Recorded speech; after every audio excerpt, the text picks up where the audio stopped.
have liked this, then please suggest other topics that we can take on. This will be continuing every year. We will bring one or two topics, and we are interested in listening from you. So if you can be kind enough to send us your emails, etc., or at the end of this session, you can talk to Sneh, Varun, others, etc. I certainly have one very important person that I wanted to speak with for all of us today. And this is something that myself, Rohak Vora, and my wife, we have started to do. And what we are trying is to work with the Los Angeles County and find people who are rehabilitating from either drug addiction, alcohol, any other combination, etc., and young enough and couldn't continue for whatever reasons. And if they want to study further or do any specific vocational training, we are literally talking and picking one by one and trying to support.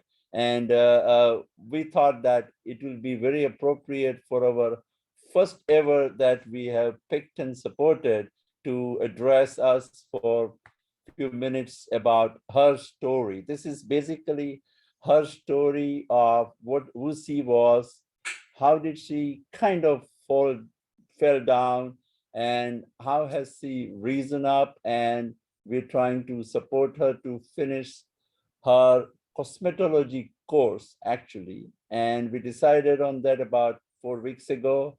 I was there in her college with her. We paid her tuition for the remaining part that she couldn't afford to. And we will like her to tell us the story of her experience. And with that, Jacqueline, you're on. We'd love to hear from you. Her name is Miss Jacqueline Porter. She's from Long Beach, California. Okay. Hi, I'm Jacqueline. Um, I was a drug addict at one time. I've been clean for 21 months. I got clean January 24th, 2020. My drug of choice was methamphetamine. Um, I mean, I tried something and I liked it. It went from once in a while to like recreational to once in a while to every day all day. You know, I was really down and out. You know, I was hanging out with the wrong crowd. I had bad company coming around me. But the drugs, they bring that bad energy. You know, you do bad, you get bad. So you know, I kind of had it going on at first. You know, I had a baby, I had my daughter's father, I had a job, I had an apartment, I had it going on. My family was in my corner, you know, I had family support. But when I hit the drugs, when I tried this drug and I liked it and I kept doing it all day, every day, I just slowly but surely started losing my family's trust. My baby went to go live with my mom. I lost my apartment, I lost my job, my car. You know, I was just really in the streets. I was really down and out. I started going to jail. So I hadn't learned my lesson like when I was going to jail. I go to jail for probably like 2 weeks here, probably 5 days there. I've probably been to jail probably like 12 times. But like the last time I went to jail for about 5 months. That really hit me rock bottom. You know, I got, you know, I was at rock bottom. I had lost my freedom. You know, I was just tired of the insanity. You know, I kept doing the drugs and it kept taking me downhill and I didn't have anything to show for it. After, like, when I get sober, probably I'd be sober for probably like 2 days and I wouldn't have no money in my pocket, you know, no family around, no contact with my daughter, you know. no car to get anywhere, no job, you know, I got tired of the insanity. So when I did the 5 months in jail, that really made me look at my life. Like, you know,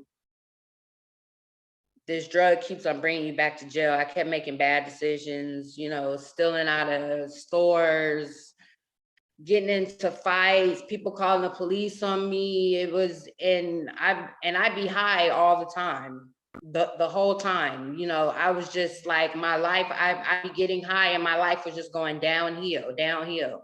So I had did that 5 months and I wasn't doing drugs in jail. So I kind of had time to like reflect on my life, like what's going on in my life, you know, like what's really bringing me back to jail. So I didn't plan on getting sober, but that 5 months in jail, I was like, you know, no, I've been 5 months without drugs. Why not keep going? You know, I had got a program accepted me for housing, so I ended up getting housing. So I'm like, that's one blessing, you know, and I'm sober, you know, I started reading the Bible. So like my higher power is God. Um, so I start surrendering, you know, I start asking for forgiveness. Um, so when I got out after the 5 months, I had to go to a program because my housing wasn't ready. So I went to another program, and it was a program for it was an Alcoholic Anonymous program. It wasn't narcotics. I'm Narcotics Anonymous, but it was an Alcoholic Anonymous, but they also serve Narcotics Anonymous. But so I was in there. I still had a reservation. So they were drug testing us in there. So it wasn't a way I could do drugs in there. So I still wasn't doing drugs. So I had picked up my Bible and I just started reading. I read Galatians, I read Proverbs, I read a little bit of Psalms, you know, and like I read Romans, and one scripture in Romans said chapter 8 verse 28, all things work together for the good for those who love God according to his will. So I'm like, you know, all the bad that I've done is gonna work for my good. You know, something's good has got to come out of this, because I got tired of like having nothing and just looking ugly and craving drugs and doing all this bad stuff and getting all this bad stuff. So I got tired of that. So I'm like, okay, maybe, you know, that chapter in the Bible really hit my heart. You know, all this bad that's happening, something's good got to come out of it. So I ended up getting my housing. So that was like a little seed that was planted, like in my faith, for my faith, you know. So I said, I'm gonna get sober. I've been without drugs this long. It was probably like 5, 6, 7. It was probably like 8 months I was sober. So I'm like, okay. So I canceled out my reservation, and I'm like, I'm gonna get sober. You know, it's a lot of good things can come to me while I'm sober. You know, I could start doing good and getting good. So slowly but surely, you know, I start feeling better. I started having like natural energy. I start exercising. And I stayed in my Bible. I started building relationships. You know, after this 8 months of being sober, I'm like, okay, something good's coming out of this. You know, it's like a mustard seed of faith. So I kept going.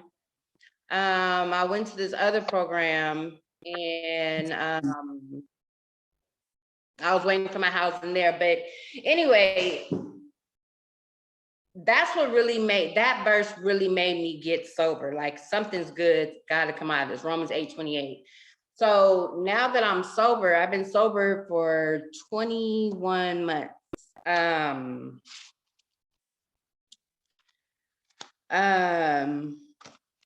It's going good. It's going really good. I got my family is trusting me. I made amends to my family. My daughter, I'm in contact with her over Instagram. I don't get to see her as much as I want to because my mom has her, and my mom's just kind of still on the drug thing, and like, you know, you're in and out of her life. I don't know if I could trust you. So I mean, that's okay. You know, only time can tell with that. Um, I got an apartment, you know. I'm keeping my health right. You know, I'm eating good.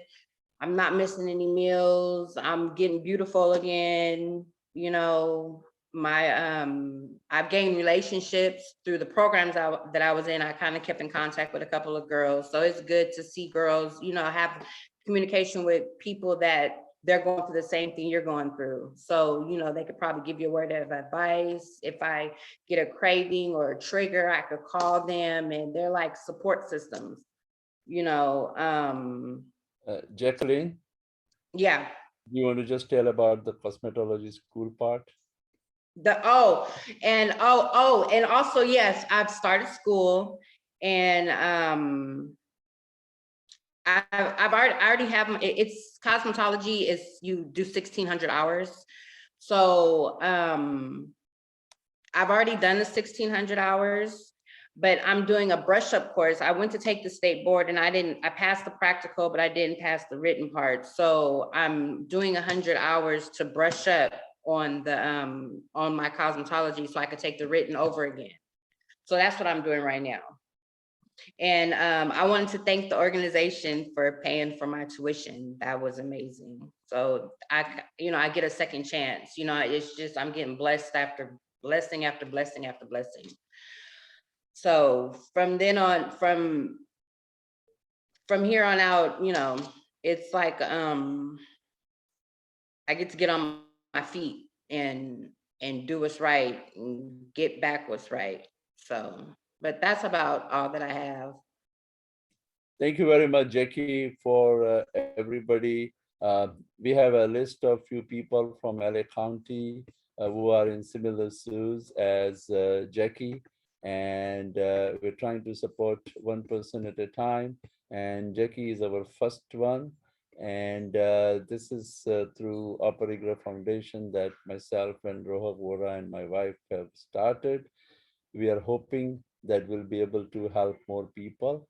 And we've also requested Jackie that once she's on her feet, which should be in next 2 months, hopefully, we would like her to support the foundation with the funds that we supported her to get on her feet so that we can keep doing this for other people. With that, we'll can take a question or two for Jackie if anybody has.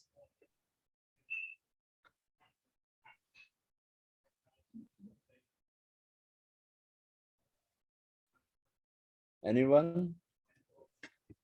I had a question. Is it mainly do you meet people mainly from your county, or is it also do you meet people from other states as well? We have just started, but we'll be happy to help anybody. What's important for us is the authenticity, and that is why we go through the county. Because at least in here, we know that Los Angeles County have the system of supporting and working with people who are in Jackie's shoes, recovering from XYZ, drugs or alcohol or whatever else, or domestic violence. So we do need to, because it's difficult for us to identify, and why would somebody open up to us just like that? So probably next year we'll be ready to do more in other parts of the country once we get these 5 or 6 people going in Los Angeles County.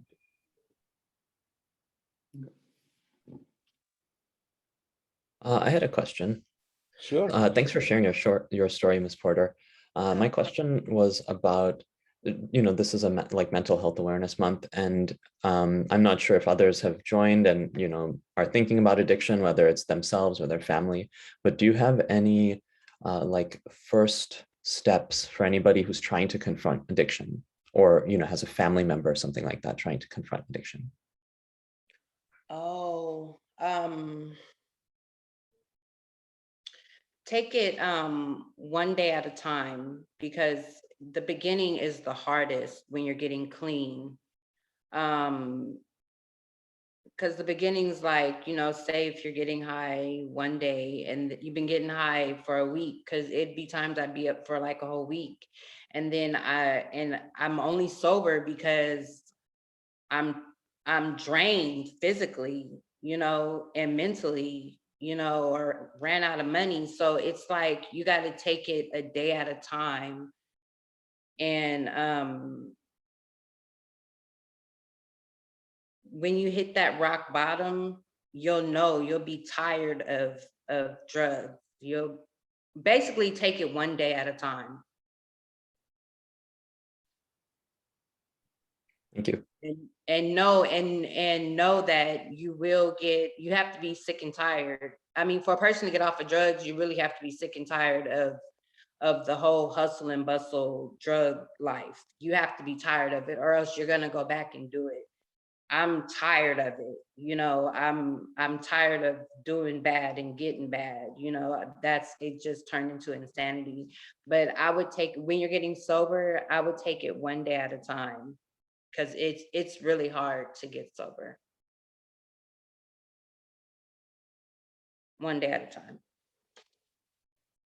Thank you. Very good. Thank you very much, everybody. Thank you, Hemang, for allowing us to change the timing. And please, Sneh, go ahead and proceed with the next part. Thank you. Thank you very much, Jackie. Appreciate your Okay, you're welcome. Thank you. and really, I salute Jackie for opening up. She had no reservations. She says, you can show my video, you can record my story, and I will speak. So thank you. Thank you all. Yeah, thank you for the story. Wait, Dr. Nathan, we just had a quick question. Mayur in the chat. If Jackie wants to address the question. If I want to ask a question? Yeah, Jackie, No, I think there is a question for you that, do you still struggle after getting to this point, and how are you dealing with it? Some changes are easy to make and others linger on. From personal experience, somebody's asking. How am I, what's the struggle and how am I? Keeping Say up. it again, I'm sorry. It asks, where do you still struggle? And then after getting to this point, and how are you dealing with it?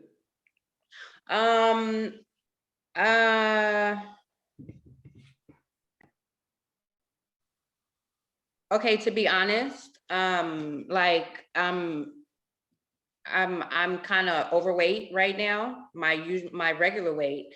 And so when I was doing drugs, I was really down a lot of weight, which wasn't healthy weight. I didn't lose healthy weight. I didn't lose it healthy, but I was down. So I looked like, I'm kind of overweight. So sometimes I think like, I could just go and take a couple of hits and lose all this weight in about 5 days, So I think about that when I've been going for like to the gym for like 15 days straight and then don't see no results, But so I think that, like I'm just gonna go and take a hit or whatever. But I always think about how good my life, I always remember how good my life is and what natural energy that exercising brings, and that I have money in my pocket and that I have my family that trusts me. That always brings me back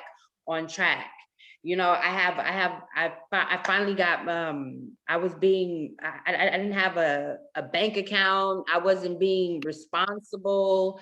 I was being judged, I was getting in a fight. I just remember how good my life is right now. I have the keys to my apartment, my bills are paid.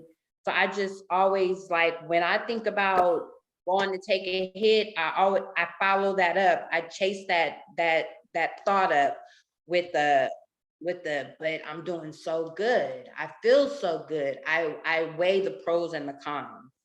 the pros always outweigh the cons of going to take another hit. So, and I don't have another one in me. And I just, and I'm a mother, so I want to, and I always remember also, like one of my biggest ones is my daughter's, she may not be with me right now, but my daughter's getting ready to be 17 in February, and she's gonna need me in her adult years, or after she turns 18 and she's able to go and do whatever she wants to do. But she's gonna need me one day, and I want to be prepared for that day. So I remember that I can't be high and be prepared and have some advice to give her, or some money to give her, or a place for her to stay, or anything. I can't be involved with her getting high. So I always remember that too. I'm gonna be ready for that. So I always remember just how good my life is going right now. Jackie, one more question. Therese Weaver is asking, she works in a sober living facility, and she has discovered that most women have layers of trauma behind their drug use. Do you have any trauma from your past that you are addressing? Trauma.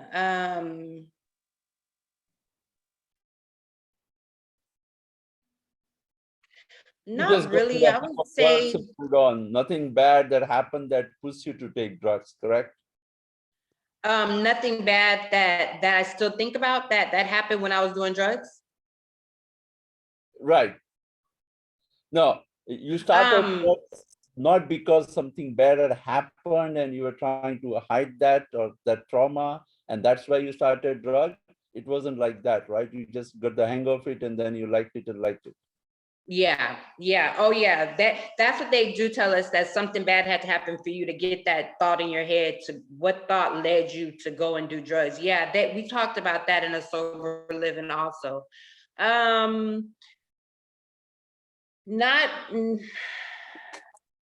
Nothing really, no, nothing. And I do think about that. What could have happened to me? We did do a class on that before. I remember doing that in this ACW, where alcoholics recovery for women. But no, I tried something and I liked it and I kept on doing it. The only thing I could think about was just like having a family and living a life and having a job and being a mother at the age of 21. I mean, I don't know if that's really young, but I was doing a lot of ripping and running. I wasn't, hearing voices before I started doing drugs. My mind was completely clear. I was in my family. And then, no, I literally tried something and I liked it. Okay, good. Thank you very much, Jackie. Thank you all. Thank you, Sneh. Please move on. Good. Yeah, thank you for sharing that story. And then thank you everyone in the audience for all your questions and input as well. We do welcome open dialogue and then questions that you guys have.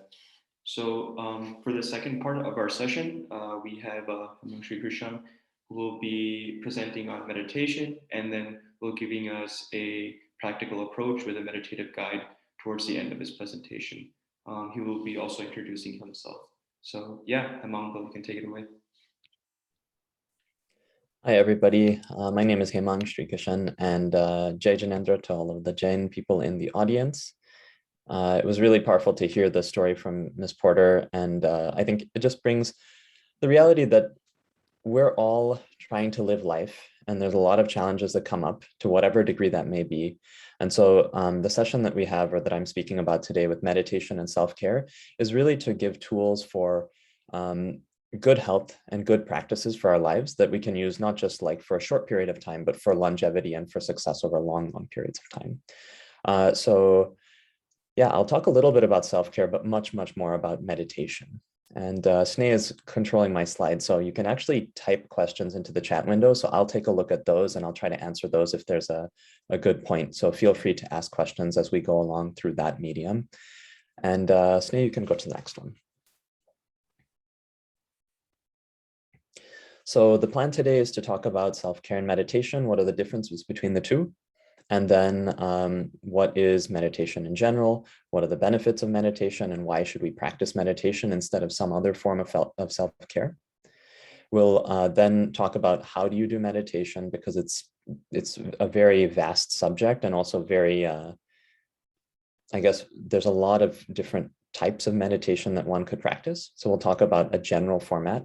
We'll do guided meditation. I'll lead you through about a 10 or 15-minute guided meditation. And then we will talk about signs of progress that you can look out for as you're going on in your own meditation journey, and then take some questions as well. You can go to the next. So just a little bit about me. I am very interested in meditation. I am Jain and Hindu because I have a mother who's Jain and a father who's Hindu. So I've grown up in learning a little bit about both cultures or both religions, but definitely much more about Jainism. And I've been a Jain Pachala teacher in the Chicago Sangh for a while now, over 10 years, I guess, and have been teaching high school students in the Jain classes here. So I've gotten a lot of time to talk about different topics, but one of the things that I really enjoy the most is meditation. And the reason that I talk about it is because it has impacted my life really greatly. So I am a daily meditator, and it was a long time before I got to that point. I first learned about meditation when I was, of course, like when I was much younger within the Jain community, but the first time I was seriously practicing meditation was when I was 21, and I took a Vipassana meditation course. And that's a 10-day silent retreat where you meditate like 8 hours a day. So it was like a boot camp kind of course. But after that, I still struggled to actually get a regular practice of meditation. And that continued for maybe 10 years. So I would be on and off again with trying to meditate. I knew it was good for me, but I couldn't find the willpower to get it to get it into my practice and into my habits. But I knew it was still important, so I continued with it. And now I am a daily meditator, and it took a while to get there, but I'd like to share the things that I've learned along the way. And I hope that can help that happen for you faster, because I think the results from meditation are really astounding. And I'm going to go through some of the benefits. And when I list the things on the benefits of meditation and the things that are studied and proven by scientists nowadays, it almost seems too good to be true. So yeah, I'm excited to be here with you guys, and please do share questions if you have any as we continue along. And you can go to the next one. Oh, I should say, professionally, I'm also a teacher. I'm a math teacher. So I get to do teaching in Pachala with the Jain students, and also get to teach students in the south side of Chicago with middle school math. So I get to have fun in both of those different environments. So I wanted to talk about self-care briefly, and then talk about meditation, since I think it's a very powerful form of self-care. And I define self-care as an activity that helps one heal their body, their emotions, their mind, or their spirit. So self-care has become really popular in the last several years, but certainly much more during COVID, because people realized their mental health was actually taking a much bigger hit than they realized and then they expected, from not having any socialization from workers at work, or students didn't have that socialization with their friends at school. People didn't get to see their family members. So there were so many different ways. And so one of the things that I think came out of COVID is that people look at mental health more seriously. And now, the idea of self-care is really on the map, and people are thinking about this at societal level, but also organizational level. My school has talked about and has done sessions for teachers on self-care. I'm sure some of you are at, offices, companies, organizations that are also doing the same, because you realize this is an important part of the employees of a company or of a workspace. Now, self-care is a really broad umbrella. It includes kind of everything that is good for the body, the mind, the emotions, the spirit. And so that could be exercise related things like yoga. It could be walking. It could be actually exercising in a gym or running. It could be religious and spiritual things such as prayer or meditation, or it could be chanting, things like that. It could also be just really any hobby or anything that helps you relax. because a lot of times we, everything is kind of individualized. People have their own desires and their own likes, and certain hobbies really do help people de-stress. Like golf for some people can be really de-stressing, and for others it could be really stressing. So self-care is just a broad umbrella term. And now under that, I think of meditation as a form of self-care, which is really, really powerful. And I'll explain some of the benefits, but I'll also explain why I think, like, the theory behind why I think meditation is very powerful. But maybe more than just the theory, it's proven. You can see from scientific research now that there's a whole host of benefits that you can get from meditation. And of course, meditation's been practiced for thousands of years. It's not new. It's not specific to Indian culture. It's, all across the globe, people all across the world, humanity has been doing this for a long time. And so if you have a time-tested technique that is readily available now, right? Like resources are much more available, then it's great. And we should definitely try to practice that and build it into our lives. Since we're, doing this through a Jain perspective, every single idol of a Tirthankar that you see is in a meditative posture. So we should consider that the leaders of our faith are actually talking about meditation as the way for us to gain realization of the soul. And so that's another aspect of why meditation, I think, is especially important for Jains, but just in general for everybody in mental health space is very, very important. You can go ahead. So meditation is a lot of things to a lot of different people, and I've included just several photos here to say it can be for the working person, it can be for children or young people, it can be for people who are, like stay-at-home moms or dads, it could be for family members, it could be for older or younger, it could be for really anybody. You can do it at home, you can do it in nature. You don't need to be in any specific space as long as you have a practice that works for you.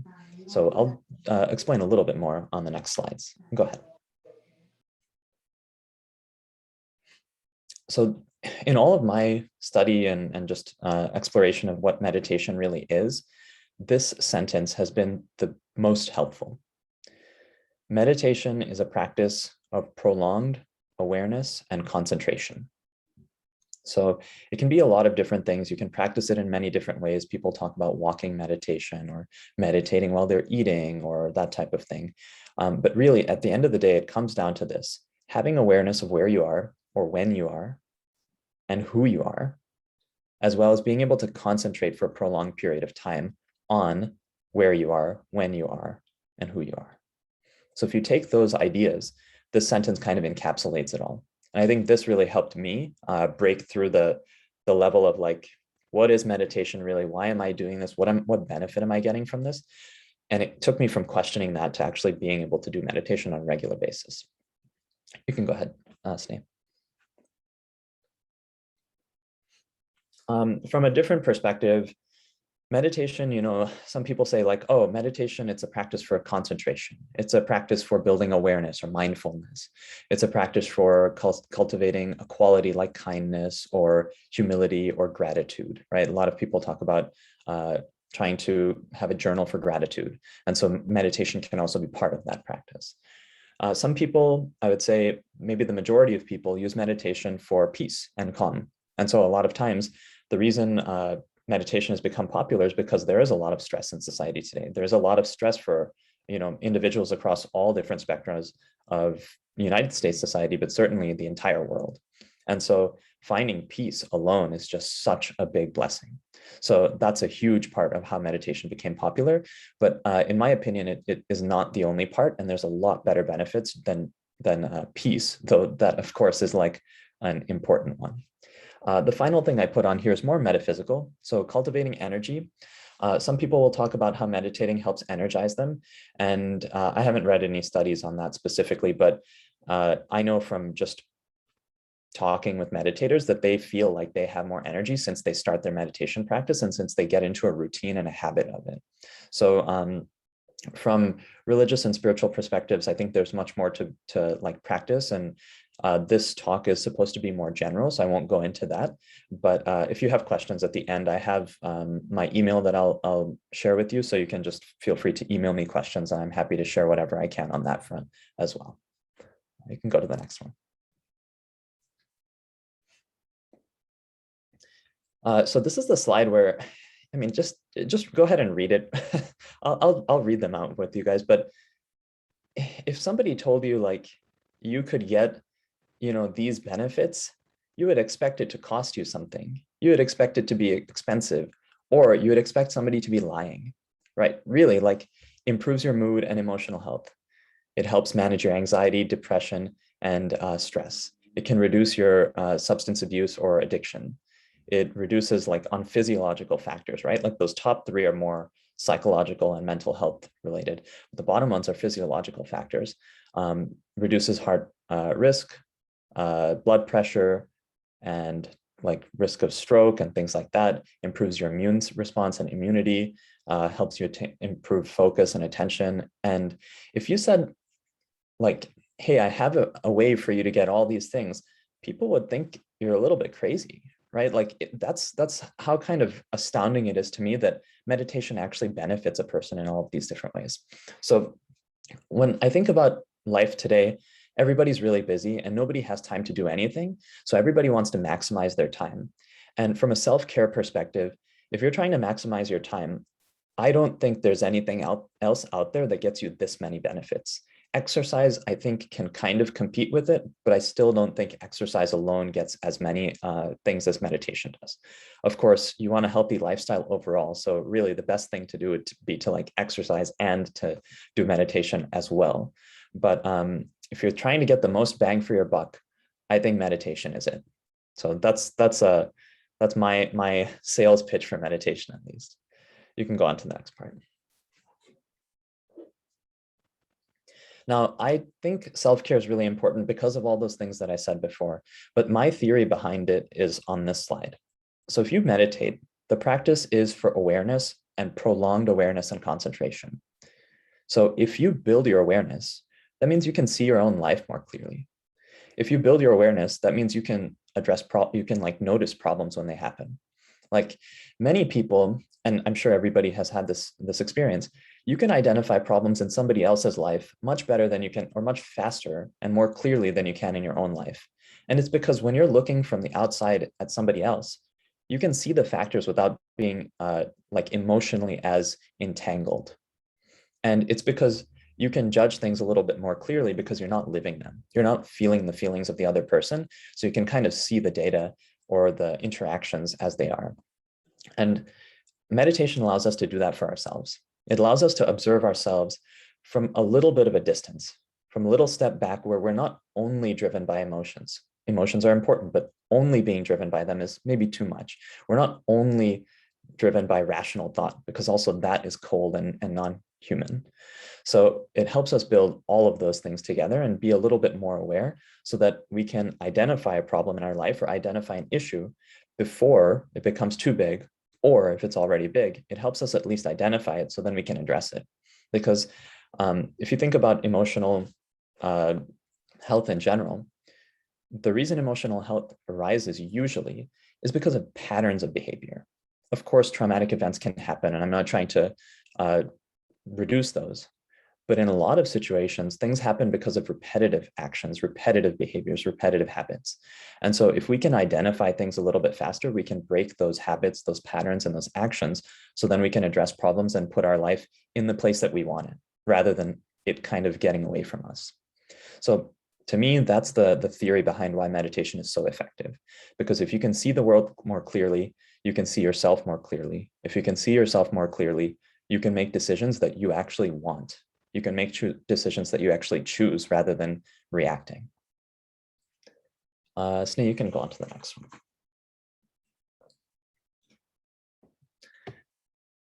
So another reason why I think meditation is really great, and I think I use that for myself over other types of self-care, is because there's few barriers to entry. It's maybe in the past it was very restricted, right? Like only people in a specific religious sect or religious order could get access to this information, or maybe only males, right? Men and students of a specific person could get access to that. But nowadays, the information is there. It's not restricted to race or class or gender or other like criteria. If a person has access to information through the internet or through their phone, they have access to meditation techniques. So that brings me to my second point. It's low cost and it's also relatively low time investment. You can find high quality resources online. There's a lot of different websites. You can find a lot of guided meditations through YouTube. I'll share some with you at the end. Apps that I think are really great. I have a YouTube channel, which I just started and I'm hoping to add more to. It's a little bit, it's only got two guided meditations right now, but I'm building that up specifically for Jains that are looking at meditation practice, which is within the Jain faith. And it's low cost. It does have a time investment. So when you think about all those benefits, somebody would obviously ask, what's the catch? Well, the catch is you have to build it into your life regularly. Doing 1 hour of meditation on one day of a week, I don't think has the same effect as meditating five minutes every day of that week. So you have to have consistency, you have to have regularity, and it doesn't have to be a lot of time for each meditation sitting or each session, but it should be regular. It should be habitualized. And then the last thing is we have already seen those benefits. If you just Google, you can find so many, like scholarly articles, but you can also find so many websites that just have synopses of some of the different benefits that are achieved from meditation. And I think it's great that it's been used by humanity for a long time. And now we're understanding some of the benefits better of it. Therefore, we can actually put into practice the things that will have the best effect on our lives. Now, I want to pause for a second because nobody's asked any questions or anything, and that's perfectly fine. But I'm going to wait like 30 seconds. If anybody wants to type a question in, go ahead and you can type right now, and I'll start again in like 30 more seconds.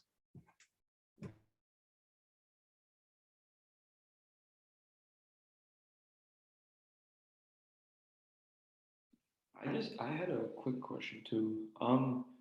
When you with setting a habit, are you supposed to be practicing like meditation, let's say like throughout the day, having a constant awareness, or is it supposed to be in pockets throughout the day whenever you have time? That's a great question. So I think practically speaking, when you meditate, you do like bits and pieces of it. You're doing sometime each morning or each afternoon or, whenever time you choose. But as you build your awareness, it's going to spread to other parts of your life. And that's why when you talk to a person who's like an experienced meditator, they might sit down for meditation at a particular time, but in the rest of their like waking life, they're still more aware and more observant. So they're moving through the world with all of the skills and the practice that they get from those individual sittings. So I think the goal is in the beginning, you should be working on like just getting the practice, and then you'll start to see the benefits that spread throughout the rest of your time. It's not only a short period of time, like you don't get the benefits only for like 5 minutes or for an hour. That spreads throughout your entire day and then throughout your entire life. Okay, so yeah, we shouldn't be discouraged then, because you said you were on a long journey too. You said like about 10 years when you started actually practicing. So yeah, that's what I was thinking. Like sometimes like I would start, but then I don't see immediate benefits. Becomes discouraging where you skip like a few days and then it's like you start back from like point zero. So it was, Yeah, absolutely. And I also don't think that like if you're trying and failing, there's nothing wrong with that. That's like the human experience. I mean, everybody tried and failed to walk when they're a child, but they just continued trying and then they got it, right? Like now it's second nature. So I think the same thing happens with meditation, that if you're trying and failing, there's nothing wrong with that. And I actually remember reading a quote from somebody who said, the point of meditation is to practice awareness and concentration.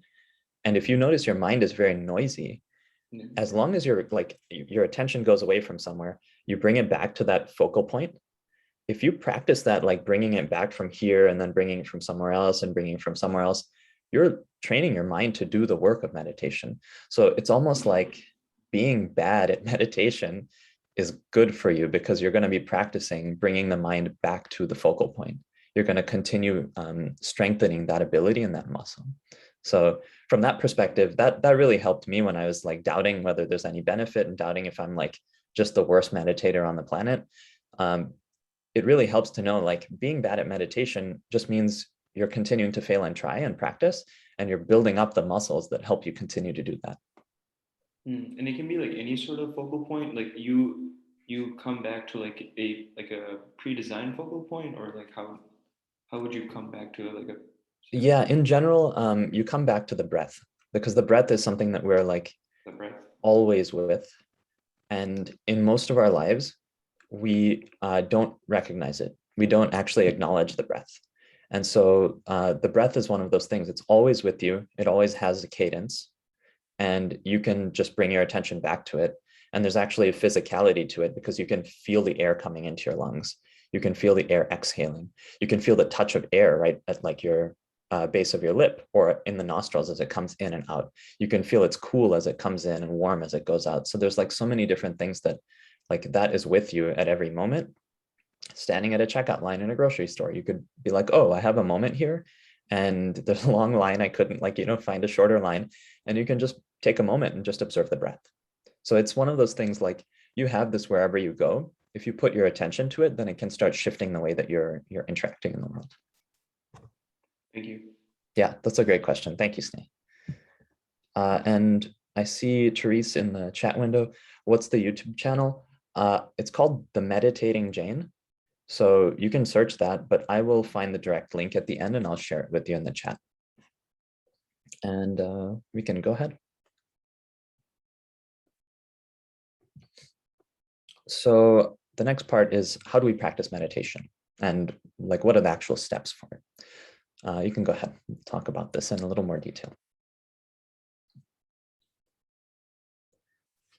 So as I mentioned before, meditation can take on many different forms. You may have heard of transcendental meditation, which became really popular several decades ago and then continued to be popular for some time. So that's one which I think really popularized meditation across the world. Vipassana meditation is another one. That's a Buddhist meditation technique. And that became well known and spread around the world as well, because the centers for Vipassana meditation are free to go to. It's like all donation run. And so that's also another type that's more focus and breathing awareness, whereas the other could be more like mantra and chanting related. But when I look at all of the different types of meditations, I see these similarities. So I've tried to, I guess, distill it into some basic structure. The first thing would be to find a calm or quiet setting, and you find something that's appropriate for you, right? Just because you see photos of somebody meditating in nature doesn't mean you go there. Because if you try meditating in nature, you might notice there's a lot of bugs.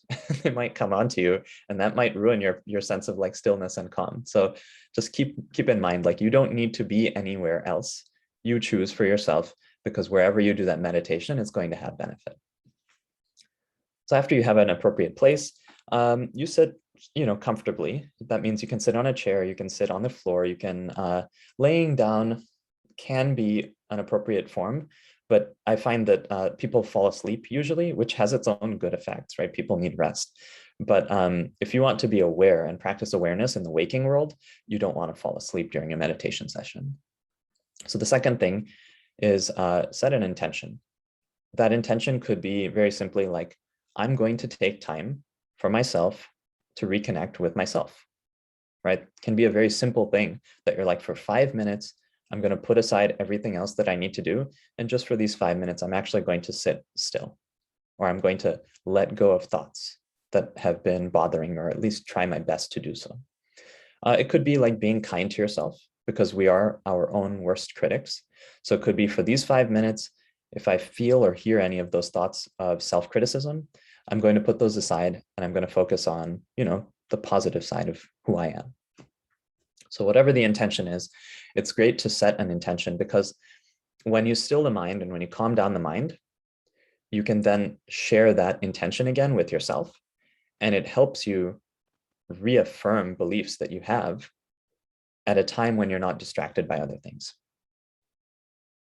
So setting intention is an excellent second step. Third step is to calm the mind. We are literally trained, especially in American society, and I would say, most people that I see here seem to have Indian names.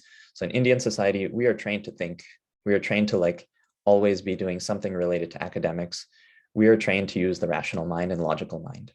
And because we're trained really well to do that, we're very good at it. And because we're trained at that one thing, we neglect the fact that you can also just observe without having to think. I mean, just the idea of it seems impossible, right? Like most people are like, what do you mean? If I'm observing, I'm still thinking of something. I'm still like thinking about my breath, or I'm still thinking about like where I am, or I have a thought that comes up about what I have to do later after my meditation session or whatever it is. So when you practice meditation, after some time, you do get to the point of stillness. You do get to the point where suddenly you notice like your thoughts aren't coming up anymore. You're just there. And you get to observe that. And so in a world where we are trained in practicing only thinking and only the mind, it's really great to calm the mind. So that's the next step. After that, when the mind is calmer, you can start observing what's there when the mind is calmer, right? So often people say like, I didn't even know that something was bothering me because I've been so busy. I've been so busy, I couldn't even address these problems which were within myself. And so after the mind is a little calmer, observe there. That's the place where you start to build these muscles of awareness and of prolonged concentration. And after the mind is calm, you're observing, then just let go. The practice of meditation, after all, is not a thinking practice. It's not a practice of doing, it's a practice of being. Another really, really helpful thing for me with meditation was when I realized the word meditation itself comes from Latin and then spreads to different languages. But the words, the synonyms, and the original root words in those different languages talk about meditation as pondering, thinking, like continued, basically continued thinking about that specific topic. But if you look back in Indian culture, where meditation has been described in great detail by so many different people, by many religions, but also by many people across India. If you look at the word dhyan in Sanskrit, dhyan is the word which meditation is kind of like taken from. That word doesn't have anything to do with thinking. It has to do with being. It has to do with observing. It has to do with awareness. And awareness doesn't mean you have to think through things. Awareness means you are observing. So that's the other thing. The last part of it is learn to be an observer rather than a thinker. We're already really good at thinking, right? We're already practicing thinking. Now it's time to practice and strengthen other aspects of our lives and other aspects of our being. And then I mentioned with spiritual meditations, I'm not going to go into that. This is meant to be a non-religious one because it's open to the public and it's meant to be a little more general. But spiritual meditations usually do begin with like a prayer or asking for some help in your own journey, and then end with sharing the blessings that you receive through that meditation with others, whether it's your family or friends or the entire world. Okay, before we go on any further, I'll take a moment for any more questions in case there are some that popped up there.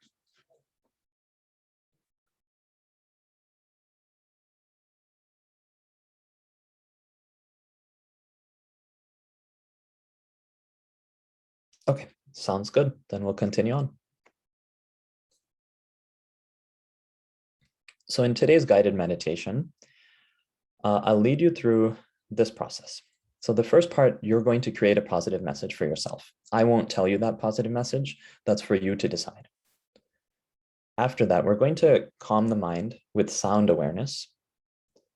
And you'll realize that the things that I walk you through today, you'll be able to take these with you afterwards. So you'll be able to practice it again. And I believe that everything is being recorded. So if you want to practice this, you can find this on the Jaina YouTube channel, I think. Is that right, Sneh? Yeah, we are trying to upload them. We're going to send them out as soon as we compile all the previous session ones Okay. to the email. Got it. Okay, so if you don't remember everything from the guided practice today, you can just watch the video in the future and use that as well. Okay. So the first thing was get a positive message and you create that.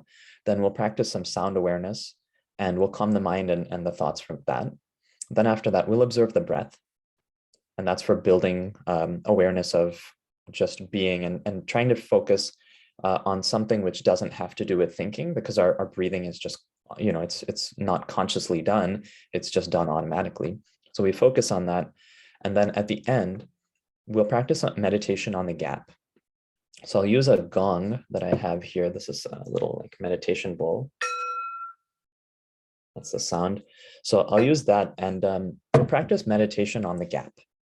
Meditation on the gap is also like a long time practice across many cultures. And it is practice of observing the stillness between the noise. Oftentimes we attend to the noise around and we just ignore the silence. But if you think about it, between every single word or noise is silence. Between any sound, there's silence, right? Between any action, there's inaction. There's like a moment of rest between each breath. And so that's the idea. The meditation on the gap is getting to practice observing in that silence. So we'll do that as the last portion of our meditation. Oh, okay. My mom is on the call, so this is great. Thanks for your question, Mom. I didn't ask her to ask this. You should keep your spine straight while in meditation. Can you share your thoughts on this? So if you can keep your spine straight, that's important. But I always start off by saying, keep your spine straight, but not strained. The purpose of meditation, or the purpose of being like in an appropriate seat, is so that you can be comfortable and you can let the body not be calling out to you every second, right? If you have lots of aches and pains, you can't let go of the thoughts. So you have to be able to find a comfortable enough position to do that. So if you can be in a straight seat without pain, great, do so. But if you need to be seated in a different way, or you need to use a backrest or cushions or something like that, do what's appropriate for you, because at the end of the day, you have the body you have. You can still do meditation within that body. And this comes from me. I got a spine injury in my early 20s, and I've had a chronic back pain for over 10 years, and I'm still meditating. So you can take it from me as a firsthand experience, like meditate sitting on a chair or on the ground. I personally meditate sitting on a chair because it's more comfortable for me. And I can find that when I'm sitting on a chair, my back is more properly aligned and I don't start to get fatigue. Whereas if I'm sitting on the ground, my back does get fatigued, and I notice that my focus is more on like body aches and pains rather than on letting go of thoughts. Okay. All right. Thank you for the question. All right. So I think we'll go ahead and get started. For this part, I am actually going to turn my camera off, and I ask that all of you do the same if you have your camera on, just so if you open your eyes during the meditation, you're not focusing on what other people look like, because the idea is this is time for you to be with your own self, not for you to be observing somebody else. So Sneh, you can go ahead to the next slide. And we'll go ahead and practice this next portion together. I'll guide you through the meditation here. So I'm going to turn off my camera, but I'll keep my audio on. And let's begin. So before we start, if you need to readjust, please find a comfortable seat. You can sit on the chair or on the ground as you see fit. And sit straight, but not strained. If you can maintain a steady posture without the help of a backrest, do so. But if not, just find that comfortable position. And softly close your eyes.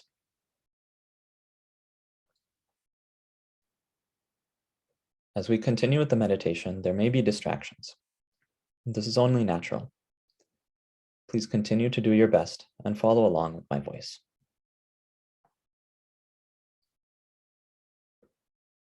Begin by breathing in and out a little more consciously. And just notice the breath as you inhale and the breath going out as you exhale. Take a breath in through the nose and exhale out through the mouth.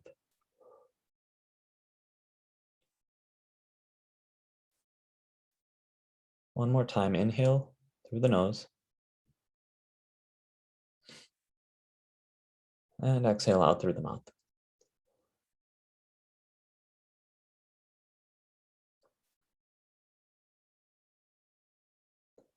Now I'd like you to set a positive message for yourself. As we continue with the meditation, we'll repeat our positive message so that we can accept it in a relaxed state of mind. You can choose whatever you like. Here are some examples in case you're having a hard time getting started. You could say, every day, in every way, I'm getting better and better. Or, I am kind and compassionate. Or, I am strong, healthy, and alive.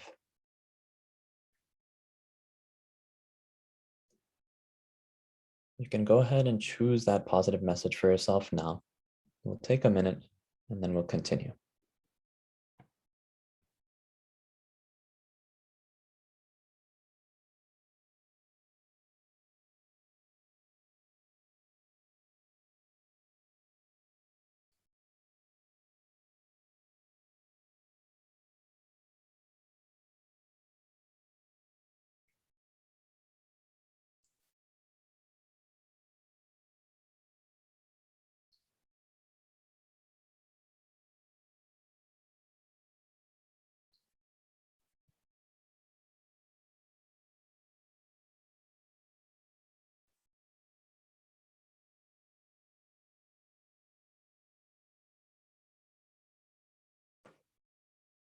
Now we'll calm the mind with sound awareness.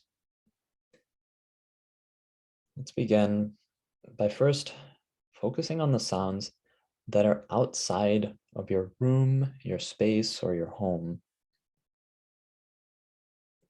Notice the sounds. They may be very distant. Just notice them, however soft or loud they may be.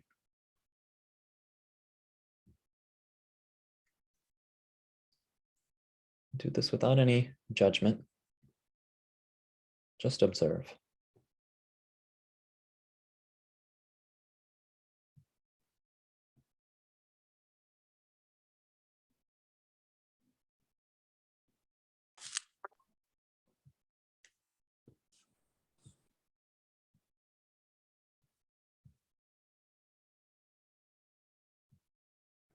Next, bring your attention a little bit closer. Notice the sounds that are coming from inside your home, your room, or whatever space you're in right now.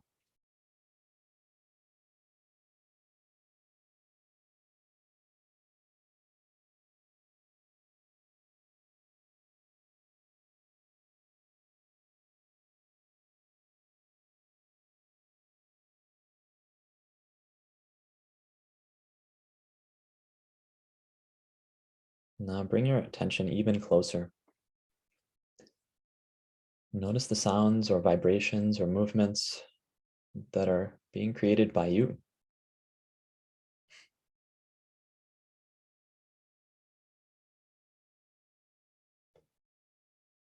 Notice any changes in your breath or the inhale, exhale. And just feel the vibration of your own body moving as subtly as it does.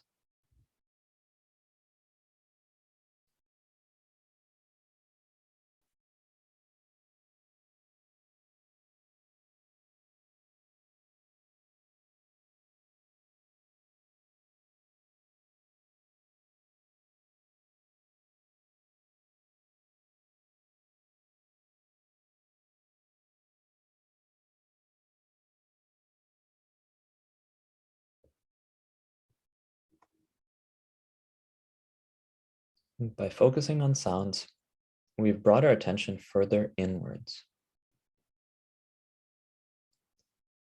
Take a moment now and silently and slowly repeat your positive phrase 3 times now. Take your time.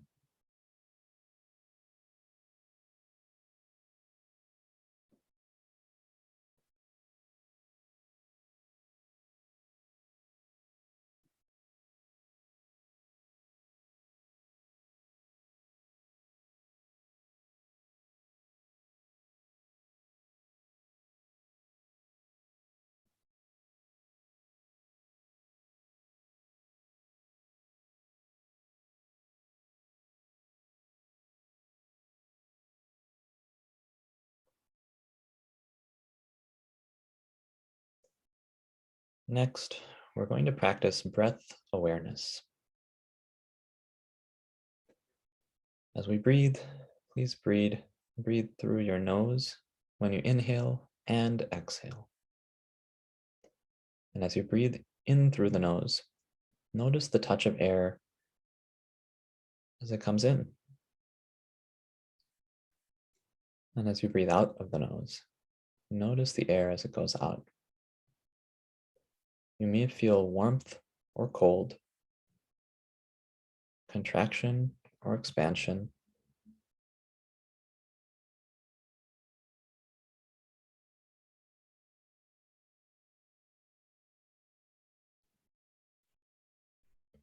Whatever you notice, observe without trying to change anything.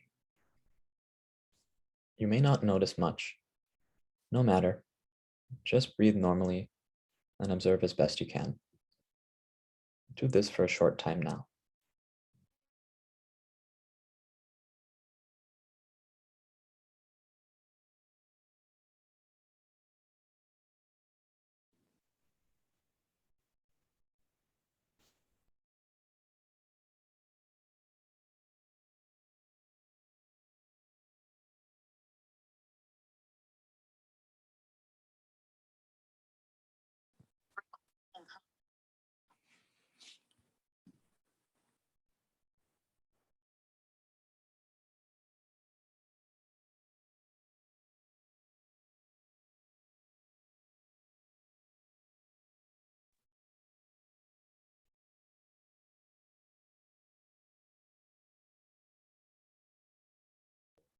Once more, say your positive message to yourself.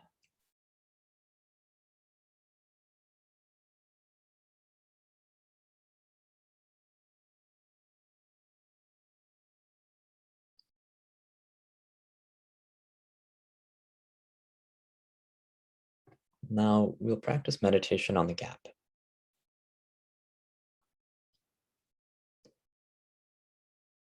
Put your awareness on the top of your head.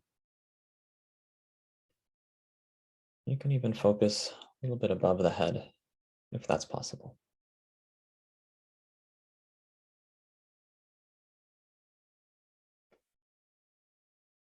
As you put your attention above, continue to just breathe normally. No need to change your breath in any way. Just be aware of how the inhale and exhale comes in and out.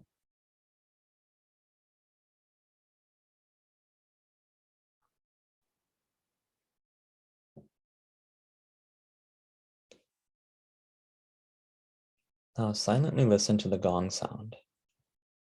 You'll notice that between the gong sound, there's a gap. Be aware of the space and the silence between the sounds. Be aware of the gap between the sounds and put your awareness there. We'll do this several times now.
Now simply observe and let go.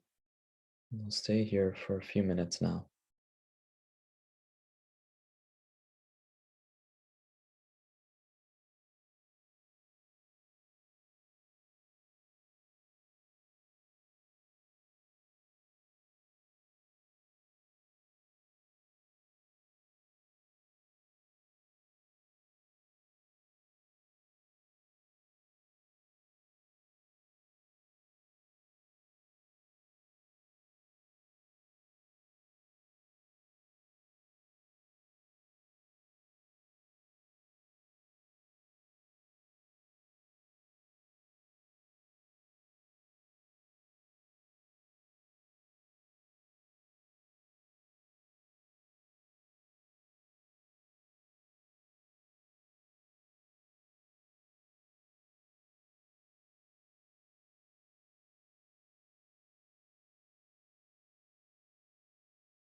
Now, calmly say that positive phrase to yourself again now. You can do so silently.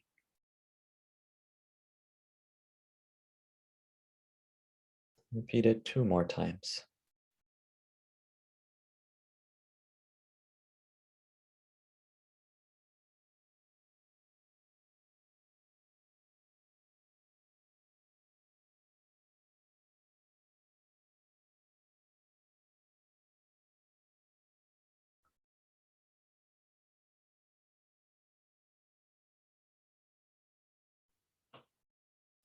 Now bring yourself back. Move your fingers. Open and close them a few times. And wiggle your toes.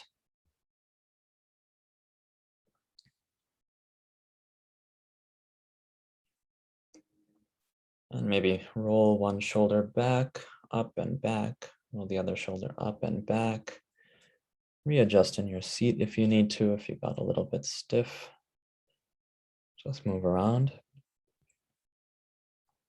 And you can bring yourself back.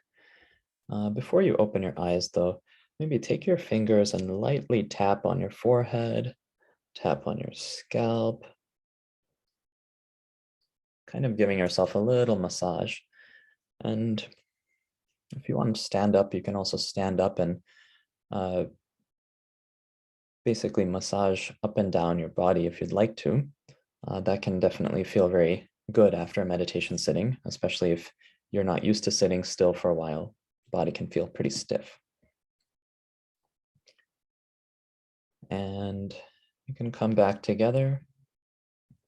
And that, I believe, was a little bit under 15 minutes. I didn't time the exact timing, but I think a little bit under 15 minutes. So that was just a simple guided meditation, practicing from taking our mind, focusing from outwards to inwards, bringing the mind and calming it down, and then trying to observe where we are after the thoughts are a little bit more calm. Actually, Snake, could you stop sharing for just a minute? I'm wondering if I can change, I'm just going to change my view so I can see everybody in like gallery mode. And if you're able to, could you just tell me, like with the thumbs up or something, that you can put your thumb up or you can use a reaction. But do you feel like you are calmer after the meditation session? You can just use one of the reactions on Zoom if you want to.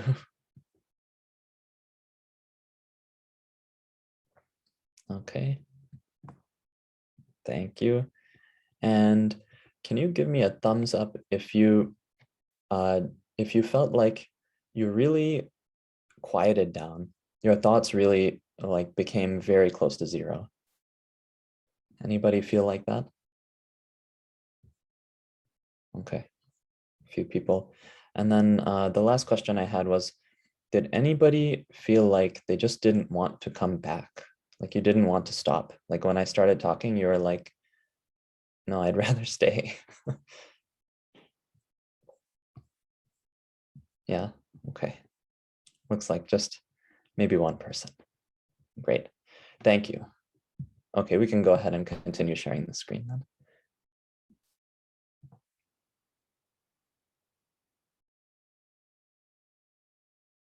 And you can go to the next slide as well. So, that was a 15-minute meditation. Maybe it felt too short for you. Maybe it felt too long. You don't need to do the same amount of time, and you can certainly search around and find the appropriate fit because there's so many different types of meditation. A couple signs of progress, or several signs of progress. One is the purpose is for improved awareness. So you may notice, or you should notice, that you are able to identify your needs and wants at a deeper level. Focus improves. You can focus on the thing you intend to focus on better. You get calm faster, either within the difficult situation or after the difficult situation has already passed. You act rather than react. A lot of times what we do is we just kind of go on autopilot and we just live life, and we're not really consciously making every choice. But instead, when you're aware, you start to notice like, oh, I can do things a little bit differently. I can move about my house differently. I can brush my teeth differently. I can watch TV differently. I can eat food differently. And so it starts to take hold in different aspects of our lives. The next sign of progress is you actually enjoy meditating. For me, it felt like work in the beginning. I would be like, oh, I know this is going to get me good benefits, but I still don't want to do it. Kind of like exercise, Most people, when they start exercising, they don't want to go to the gym 3 times a week, but then after they do it, they realize like, oh, the results are really good. Oh, I feel better. I enjoy this feeling of the way I am now that I've built this practice. Same thing happens with meditation. And then other signs of progress, some health benefits you will notice are deeper sleep, better quality sleep, less tension, less anxiety, and the ability to reduce tension and anxiety better than before you were meditating on a regular basis. And you can go to the next. And then some resources and suggestions. For resources, there is one app which is the greatest app, I think, for meditation, bar none. It's called Insight Timer. And Insight Timer, it's free. It has, I don't even know how many hours of guided meditations must be on it, but it has to be many, many thousands. There's just so many varieties of different meditations. You can do things which are very much spiritual or religious. You can find things which are intended for specific religions too. You can find things which are very much mindfulness and like secular practice. And you can find different aspects within each of those realms. Another great resource is Headspace. It's another app that you can get, and it's a subscription-based model. I think they do have free trials for, maybe not for everybody, but I believe for certain professions, they do have a free trial. But if you have a Netflix subscription, you can watch the videos. They have videos for sleep, like better sleep, for anxiety, for different things. And so those are nice because you can listen and watch for both parts of it. And then another app is the Calm meditation app. So that also has a free trial for some people. And then there's a lot of YouTube channels. In my opinion, there's so much information and so much content out there that it's actually a little bit daunting to have to figure out what works for you. So what I suggest is find something that you've tried before and see if you can just practice that again. And if you enjoy it, then go for it. And after you notice your attention in the meditation is drifting, like maybe you've done it for a month and you're like, oh, you know what? I feel like I want to try something else out. That's a perfect time to just use your natural, like kind of impulsion or compulsion to say like, okay, I'm going to try and explore something new here. And then you can search for a different type of meditation and give it a shot. So my meditation channel is called The Meditating Jane, and it has a short affirmation for like a morning affirmation kind of thing. And then it has a guided meditation, which is a little bit longer than 15 minutes. And you'll hear some of the same, like the meditation on the gap, for example, is also incorporated in that meditation. I'll be putting up a few more in the next month, so you can look out for those in that channel, and I'll put that in the chat window shortly. And then some suggestions are use guided meditations, because I find that for people, guided meditations mean that you don't have to focus on remembering anything. You can just focus on practicing whatever instructions you get. And so that takes a little bit of the challenge off of your brain so that you can actually quiet down and calm down. Another one, if you want to be really serious about meditation, you can certainly take meditation classes. That's not required. I think every one of you, if you have another meditation practice that you find from a guided meditation on YouTube, you could very well start doing that and become a regular meditator with it and get great benefits. But if you want to do something which is more intense, the Vipassana meditation camp is excellent. It's a 10-day silent retreat. It is generally free. It's just donation based. And you can find them in many places around the world. I know that there's many centers in the United States. You can find group meditations for accountability. So you can look on, a local meditation group. You can find like a meditation center in whichever city you're in, or whichever religious organization you're a part of. Or if none of those apply, you may just find that you have a group of people that would also like to practice meditation, and you're able to kind of create your own accountability group. And then the last thing I would say is start with a small sustainable amount. Even 3 minutes a day will be fantastic. Okay, 3 minutes a day of just practicing awareness and intentionally setting time for yourself to practice it means that you're training yourself to not only have awareness, but you're training yourself to protect time and take time for yourself, having time to check in with yourself. And so that's, I think a really great benefit as well. All right, you can go ahead, Sneh, to the next one. And so you can find my email address there. It's hemang@meditatingjane.com. The website is not yet functional, but the email will come to me. So you won't see a website if you go to that yet, but I will still get your email, okay? I'll go ahead and grab the guided meditation channel, and I'll put that in the chat window. But now I believe is a chance for some questions. So I'll hand it back to you, Sneh. Yeah, thank you for that guided meditation practice. That was actually a very unique experience. I think especially with the sound, addition of the sound, and like understanding what silence was. Because I don't think so. A lot of people are like, I don't even know a lot of people. Myself, I didn't really understand what actual silence was until we tested it out today. So I think that was really nice. Yeah, so now we're open to any questions or open dialogue. You guys can you can unmute yourselves to ask questions or type them in the chat. And if it's personal, yeah, definitely email him or me, and I can forward the questions to him as well. Mhm.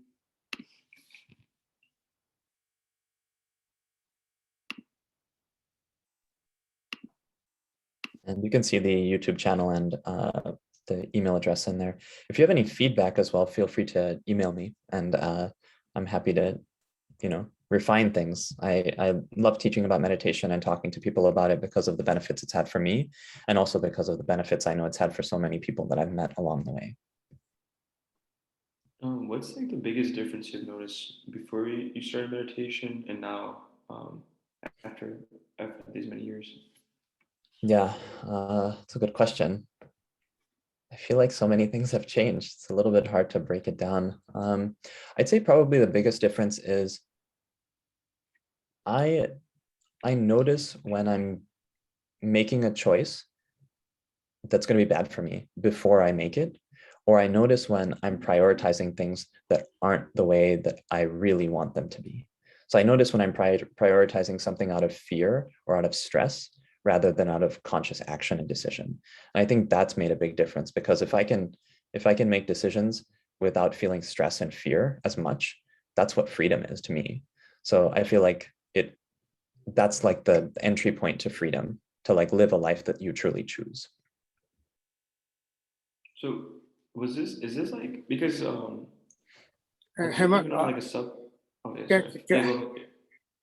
can I talk? Yeah, go ahead. Yes, please go Yeah, ahead. go ahead. Nick. Yeah, my name is Raj Jain and I'm from Silicon Valley area.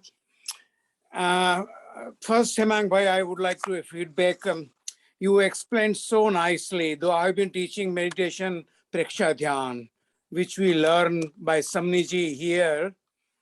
But you did an excellent job, excellent. You know, I've been teaching meditation for more than 25 years, and Oh. I'm really impressed. You have done such a great job. Really, I'm not trying to appreciate. I'm just telling you because I have heard and taken meditation from many other Swamijis also. So I have a lot of, but you did a great job in a very democratic way, without taking any sides and being very open. So I really loved that thing. And there is, as I have gone to Buddhist thing and Vipassana also, I have done many things. You can see I'm teaching in Zen Center every Sunday class before the pandemic. We have been teaching Preksha Dhyan, I call, but we do everything. So really, I'm very happy, and I can tell to the whole Sangh, whoever is hearing, they can spread the news that this is a great thing what you have done in the way, this is a good start. And then you can proceed, but only one thing, people blame meditation, but the thing is that they quit very fast. They want results very fast in this country, but meditation is not that a thing. Yeah. And I realized my own way that meditation is the only thing. No meditation, no medicine or anything will work. Only meditation works. It takes time. But if you are depressed or anxiety or you name it, I will not take much time. Maybe there are other people, but I have realized myself, I am teaching and telling meditation is the only ultimate thing. No meditation, please. All the people I can talk. I'm a PhD, so I'm also a doctor in that way. And my son is a doctor, so I can talk in that way. But the thing is that really meditation is the only ultimate way, last long. It might take some time, depending on how much you put, It's just like moksha, If you are fast enough, you may not get in 20 or 30 lives. And if you are really good, you can get in 48 minutes even. So it all depends. Everything is that way, जितना चीनी डालोगे मीठा उतना मीठा होगा. तो आपके हर एक आदमी के ऊपर है. और मेरी चीनी मुझे ही डालना पड़ेगी, आप डाल सकते नहीं हो. और मेडिटेशन तो मुझे ही करना पड़ेगा, आपने बताया. So thank you so much again. And thank you, Jena and organizers. We have all the young people like you. So I think I become very happy that we are in good hands. So thanks again to everyone. And Jai Jinendra. Jai Jinendra. Thanks, Raj Uncle. That was a lot of nice positive feedback. No problem. You deserve it. You deserve it. I have not done anything. I learn more even the way you explained and did. So maybe I will put those things when I teach. So this is great. And I will also watch your channel once I finish with you, because I generally am very quick. I don't delay things in this way, because this is the ultimate thing, I can delay my breakfast or my snacks or my tea, but I will immediately, I promise you, I will go immediately to your channel and see. But thank you so much. Yes, you're welcome. And Uncle, you reminded me, you were saying that it may take time, and certainly that it's going to take time. Nobody gets results. Okay, some people get results in a short time, but it's very rare, I think, that people get results in a short time. No, it takes time. Even me, with the Jain background and all, it took me. Right now, I can make my mind very calm in seconds. It's just like, I have tamed, like in Buddhist people, you have to tame your mind. So I have tamed my mind. Otherwise, ऐसा बोलते हैं ना, अपना मन है ना, आपका मन आपको कंट्रोल करता है. यदि आपका ये आपके अंदर कंट्रोल हो जाए, and you gave very good, the gap between, this gap is very important between the mind wanders. That is the only bottom thing which you told and everyone, whenever you do meditation, mind wanders, but don't worry, bring it back to your breath. Bring it back to your nostril. This is the point here. Bring it back. Forget about, many people say you take the garden, kamal ka phool or ye or wo or ye nadi or samudra. Forget about it. Still you have to think about that thing. breath is the original thing. We are not to think. We cannot see it. We cannot. So that is the best thing. Bring it back. And ultimately, it will be automatic. Afterwards, when you go to the sadhana or samadhi, you will forget even your breath. It will be automatically, your life will be meditating. You will be doing automatically everything. But that is a later stage, you know. So initially, let mind go divert. That is the job of that poor fellow. It is supposed to do that. It is doing. But the thing is that you have to tame it. Come back, Baba. Don't do that thing. Right now, please be calm. Yeah. And so one thing that you said that reminded me, like, it takes time, but also this is maybe a like a downside. But I find that when you do meditation, because you become more aware, you also become more aware of your faults. It's a little bit difficult, right, to deal with that. So for everybody that's listening, it's not all roses. It just means that, like, you have to actually address the problems that you recognize in your life, and that's the purpose of life. You get to practice. But here the example what many people give is just like these thoughts you think like don't involve in entangle. Let them be like a cloud. It is passing. So let all the blackouts come. You don't pay any attention. If I visit your place or somebody's place and you don't say me tea or some, if you will say me, please come and tea, then I will say, give me crackers, give me something else. So please don't entertain those thoughts. Let them come, just let them pass. Don't worry, you bring back your thing.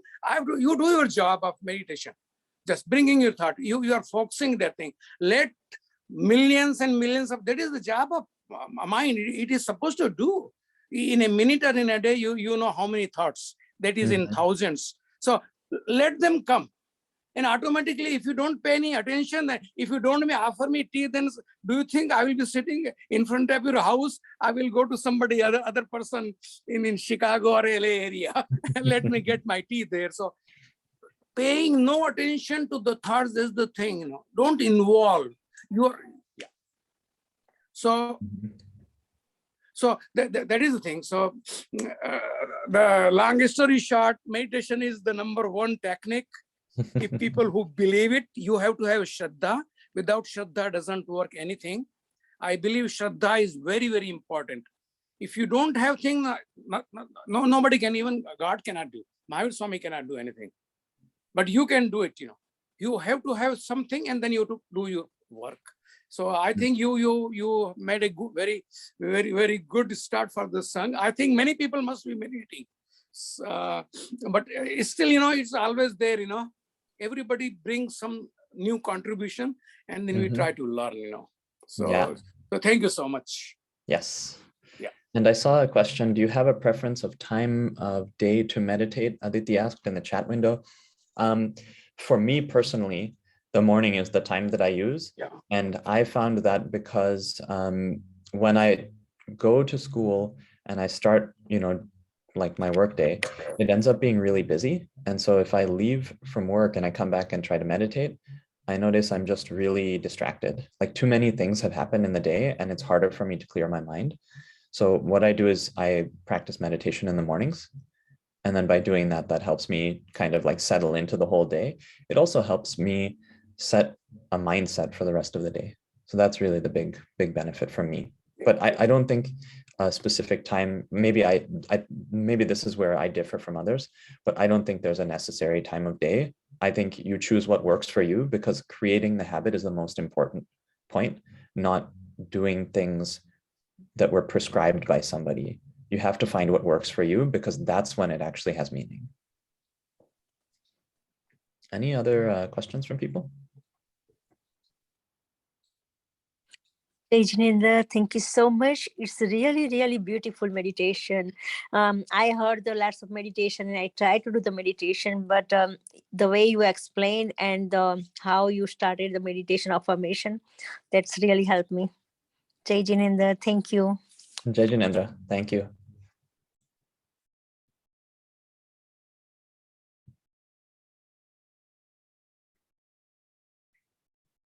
And Dr. Varun Gandhi is also here, and we've had conversations about meditation. I don't know if you wanted to say anything based on your own experiences. Thank you, Hemang. That was a great meditation and a really good explanation.